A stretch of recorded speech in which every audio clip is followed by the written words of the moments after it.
Eli tässä videossa mä näytän, miten mun itse tehtyjä kynttilöitä. Luvassa on tulossa myös kynttilöiden tekovideo. Eli aloitetaan. Ensimmäisenä mä näytän tämmösen vihreän sydänkynttilän. Tää on tämmönen maaston vihreä, jos kamerasta erottuu. Tämmönen. Ja sitten tää vaihtaa täältä väriä.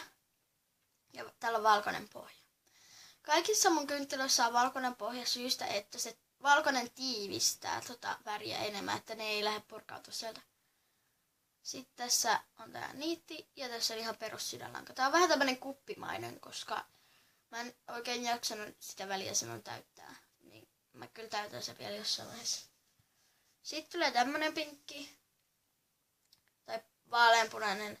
Se näyttää kamerassa vähän tummemmalta, mitä se oikeasti on. Mutta tässä on vähän tämmönen röpelöinen pinta, koska se on niinku lumihankea. Ja tässäkin on siis valkoinen pohja täällä. Sitten tulee näitä pieniä sydänkynttilöitä. Aloitetaanpa tosta. Tää on tämmönen aika keltainen, on tämmönen sinapinvärinen.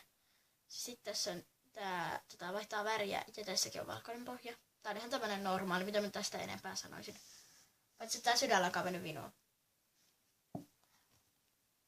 Ja tässä on valkoinen tää päällinen ja valkoinen tää alaosa. Ja sitten tääkin vaihtaa tästä väriä. Ja tässä on ihan, tääkin on ihan normaali.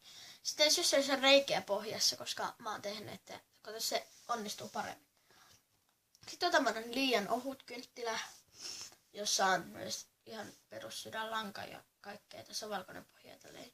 Tää ehkä onnistunut parhaiten, jos tää olisi vähän korkeampi. Sitten ehkä mun yksi lemppari. Possu.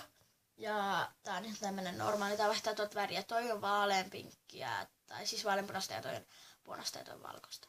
Ja tässä on valkoinen pohja siis myös. Sitten tässä on tämmösiä pähkinöitä päällä. Mut kiitos kun katsoitte videoa. Laittakaa peukut ylös, kommentoikaa alussa ja tilatkaa mun kanava. Se on moikka!